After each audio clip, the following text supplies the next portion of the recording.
Welcome back again to this channel. Once again, I'm back with a pretty similar topic to the previous video. If you don't know, we didn't watch that previous video, you can go find it somewhere here on this channel.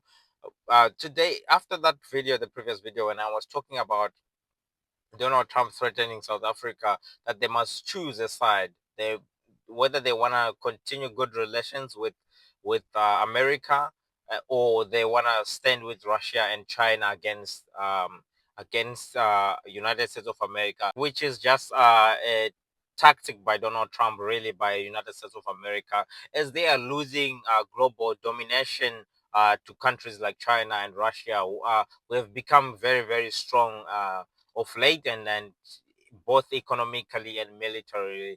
The United States of America is really scared of losing their position, so they keep on trying to go to their old friends per se, or everybody else in the world, and try to threaten and say, if you go to the other camp, we're gonna impose tariffs on you, we're gonna punish you, we're gonna do this, we're gonna do that, so that they can win.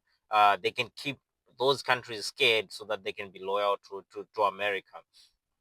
Of which, and I got so many questions of people asking, especially for South Africa specifically. The ANC has stayed strong and standing on their principles in terms of their foreign policy. They have stayed in line with Russia and in line with China on matters such as Ukraine, on matters such as Israel and Gaza. So many questions is arise from that stance that the ANC has taken, asking why what's the reason of their arrogance? Because I want to answer it that way, this way, in a sense that in the availability of information, there are three layers to information, or to the knowledge, or to the knowledge that the public have. There is the information that we are given by mainstream media, which the average person digests and listen to, and form their opinion based on. And there is information on the other side, which is classified, which is only known by those who are within the inner circles of political systems, right? And then there is in between.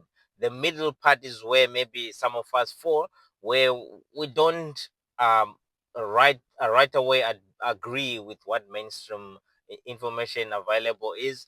We question things, and in questioning things, we kind of dig, and we get some sprinkles of information which kind of suggests otherwise, maybe what the mainstream media is saying. So the majority of us as a people, as a population, uh, we are we fall in the bracket where we just listen to what the mainstream media says, which is nothing but propaganda, because everything that they present is it's controlled by whoever is in charge of the system, right? To tell the world a certain version of the story, which might not be true, or diluted in some sense. Then comes the next group of people, which are in the middle, right? Which questions things, which questions, no, but how, why is what's happening here, and how is this happening? And there's some, then we grasp some information which is around, which is not on mainstream media, which even the mainstream media and the political elite tries to threaten and crush, so that it doesn't get out of hand, because they don't want the average person to know the truth, right? It's definitely that's why there is something called classified information. There are multiple reasons for classified information. Not only that, because it's some national secrecy, which is, if it's known by other countries and this and that. No, it's on the other hand as well. They also don't want you to know the truth, what is going on. You know what I mean? But the majority of us as a people, we think we know, when we actually don't know. When we watch something from mainstream media, from BBC, SABC, whatever, the mainstream news channels that we watch, we think, oh yeah, I know the story that is happening. No, you probably don't know fuck all. You don't know what is really going on. There is information that is classified that you don't know, that probably you and I don't know. um Me either. I admit to it. The reason why sometimes then fall into the middle bracket, which is looking for other information which is not public and easily accessible, is because I understand and I accept that I probably don't know some information which is happening within the circles. The average person thinks that they know, they understand economics. I know the stock market because I've read this book and that book. You probably don't know fuck all about the stock market. Uh, the people who actually know the stock market are the actual players, the George Soros of the world. Now and again, we hear information or some certain some kinds of accusations of banks and the billionaires, the rich people, manipulating the market, and we ignore those things, or that information is trashed. They don't want that information to get out, which is actually the truth. That you and I probably don't know. We think we know what's going on in the world, but we really don't know. Where am I going with this? With the conversation of South Africa being arrogantly standing with Russia and America, I think we can try and make our own reasoning with what we see, and also with what they sometimes present. I mean, if you listen to Minister Naledi Pandor, she sometimes say some facts about international relations. To the average person, it is stupid for South Africa to align themselves with Russia or China, because obviously on the other side, the mainstream media, or from the West especially, they've done such a great job in blackmailing Russia and blackmailing China, uh, making them look as they're the bad guys of the world. Look at what they're doing. Look at what they're doing. Sometimes they do this in order to even look for reason to go attack someone or put sanctions on someone, but the reason behind it, it's never as plain as that. There is always hidden agendas within this thing, right? Especially with the West and China and Russia. The major conflict, from my opinion, after what I read, what I watched, what I listened to, uh, the major thing is just that America has been on top of the world, controlling the whole world. They've done some terrible things to the world in different countries. They've started wars, they're bombing war countries, and they've been stealing and looting from a lot of countries, and with the US dollar and the rest of it. But then they are scared that other economies and other countries are emerging strong. So it is the struggle for power between Russia and China. There is a fight for power, fight for dominance, because America is scared of losing that. Same as what happened with Huawei being banned, and America is busy pushing everybody else to do the same to Huawei. But it's just that America was scared that Huawei is taking over the world, right?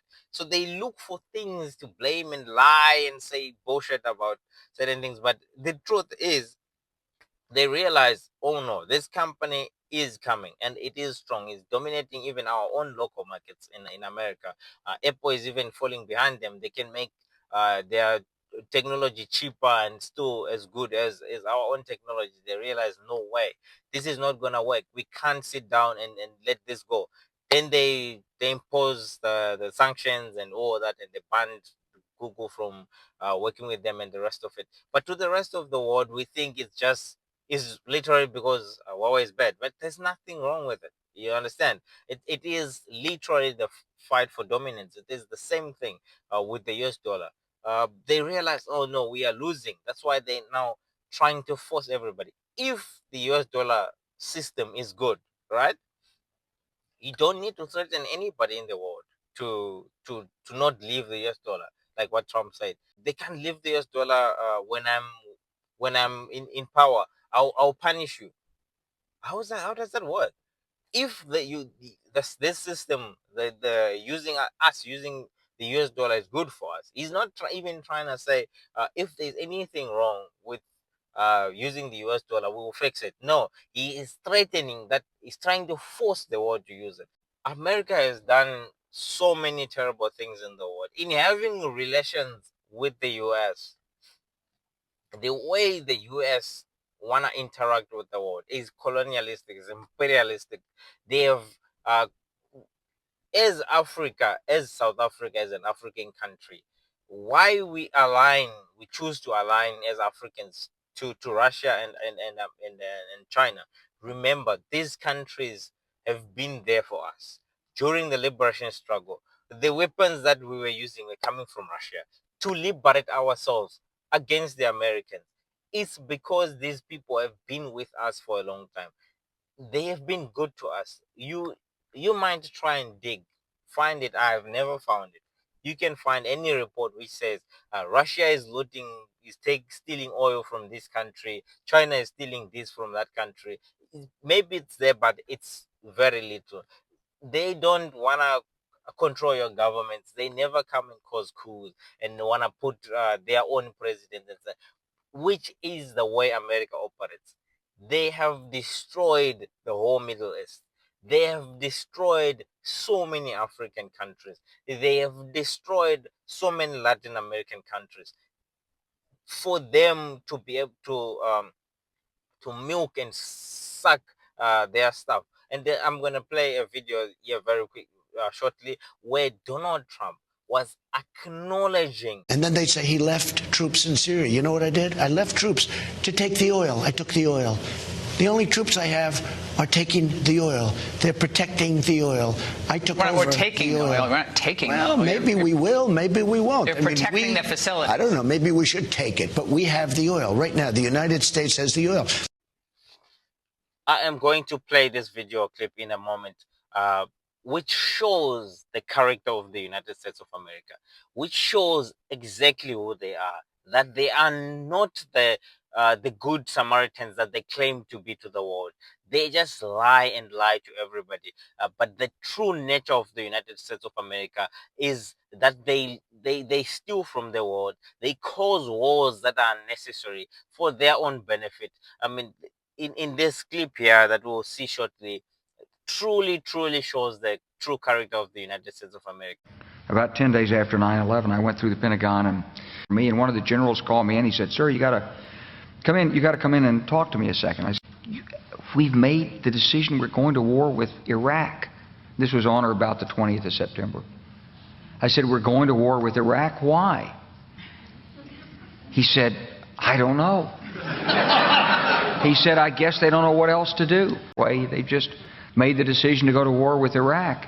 He said, "I guess it's like we don't know what to do about terrorists, but we've got a good military and we can take down governments." He said, "I just got this down from upstairs," meaning the Secretary of Defense's office today, and he said, "This is a memo that describes how we're going to take out 7 countries in 5 years, starting with Iraq and then Syria, Lebanon, Libya, Somalia, Sudan, and finishing off Iran." As you just saw from the clip, they started wars in the Middle East for no reason, because they can, because like the gentleman said, because maybe we have a good military, we can take down governments. Really, in 3 of those countries that he listed there, include Libya. You know what happened in Libya. They toppled the government. Somalia, to this day, there's unending fighting in Somalia.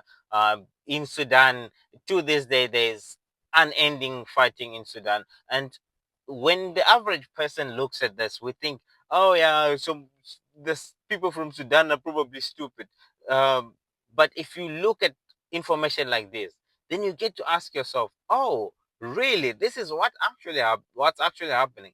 There is actually a force behind causing this. If you go to countries like Somalia, you think Somalians are crazy. They're just fighting. No, there is a force behind it, which is the United States, like they have admitted there themselves.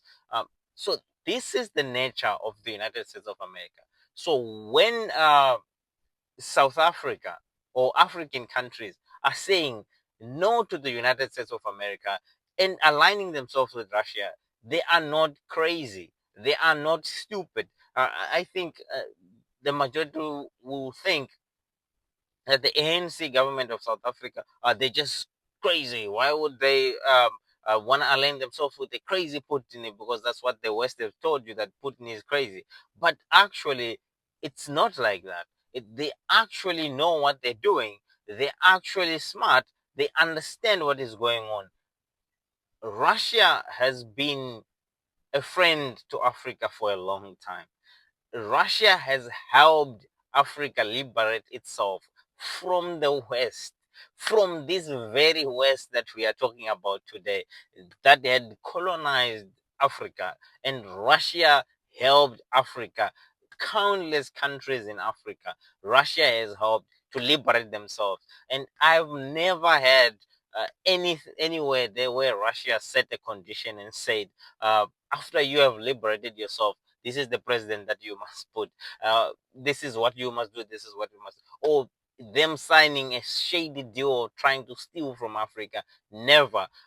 Same as China, they themselves have suffered from the same enemy. So Africa and Russia and China have the same enemy in the Western countries, in the West, including America. The Soviet Union was destroyed and divided up by America.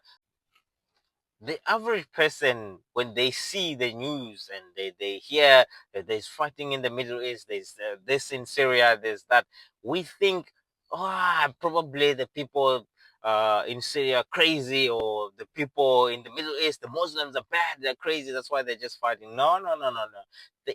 It's not a coincidence that the Middle East are rich in oil, and America is always there trying to destabilize that region so that they stay in there, using Israel in order for them to suck out, to take and steal oil so that they keep in control of that region. This is my opinion. This is what I've read. That is what I've understood.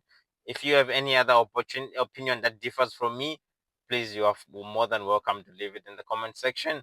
I'm so happy to be corrected, or to be brought new information. I'm happy to learn new things.